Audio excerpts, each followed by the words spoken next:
Welcome to Ms. Walt's mini review. Of all the reviews, this one will be not so mini. It will be a little longer because we have a lot to cover. We're covering all the macromolecules, monomers, polymers, and the reactions that bring them together: dehydration synthesis and hydrolysis. Macromolecules are large molecules made from smaller building blocks or subunits. They're monomers put together in polymers. There are four types that we care about in biology. They are carbohydrates, lipids, proteins, and nucleic acids. To start our discussion, we'll talk about carbohydrates. Let's break down this word. Carbo referring to carbon, hydrate referring to water. So the basic molecular structure of carbohydrates is CH2O or some variant of that.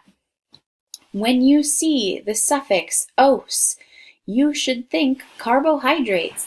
Most carbohydrates end in "-ose, such as glucose, fructose, galactose.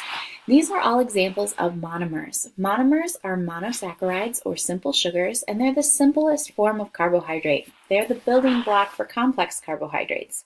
We typically see them either in a ring structure, as we see here, or open in a straight chain. Glucose and its friends, simple sugars, are the main fuel for cell work.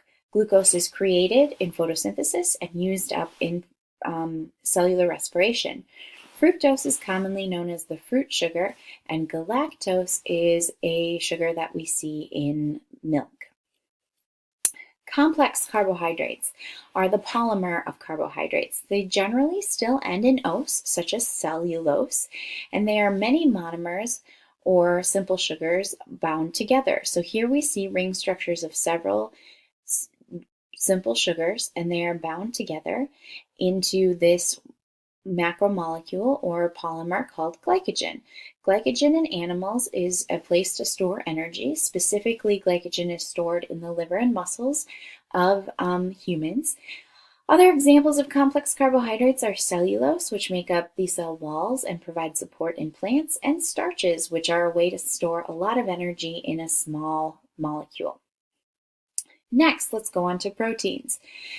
Amino acids are the monomers of proteins. How do we know something is an amino acid? We're looking for a central carbon that has four things coming off of it. And there will always be these three: 1, 2, 3. Let's walk through them. The first is an amino group.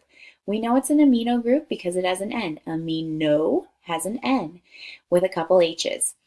The next we see is a hydrogen. That hydrogen doesn't do a whole lot, but next to it we have a carboxyl group, C double bonded to O and another O.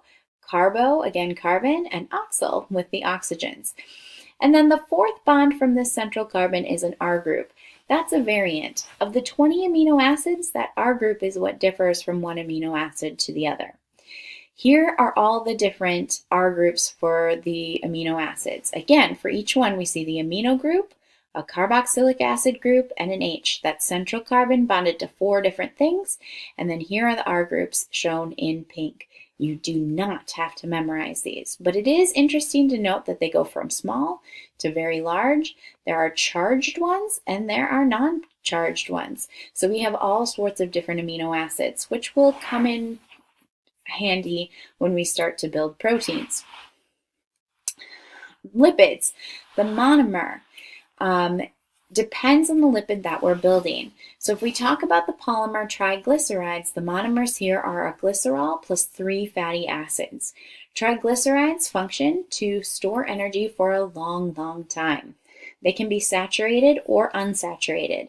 And how we tell the difference is that a saturated fat has a hydrogen wherever it can in these 3 fatty acid chains, whereas an unsaturated fat is lacking a couple hydrogens because it shows double bonds between the carbons. Now let's go back and break down monomers and polymers here. The triglyceride is the polymer, the monomer of glycerol is the backbone, and then 1, 2, 3 fatty acids. Again, glycerol, 1, 2, 3 fatty acids. Another type of lipid we talked about was the polymer phospholipid.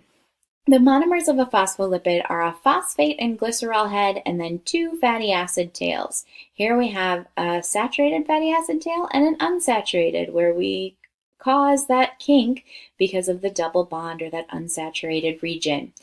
What's cool about phospholipids is that they have a polar head and nonpolar tails.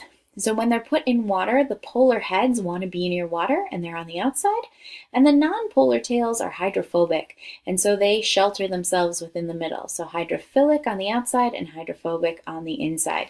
And we'll get to more of this in the next unit on cells. Nucleic acids. The monomer of nucleic acids are nucleotides. Nucleotides, if we look at the monomer, have three components. They have a sugar molecule, here shown in red.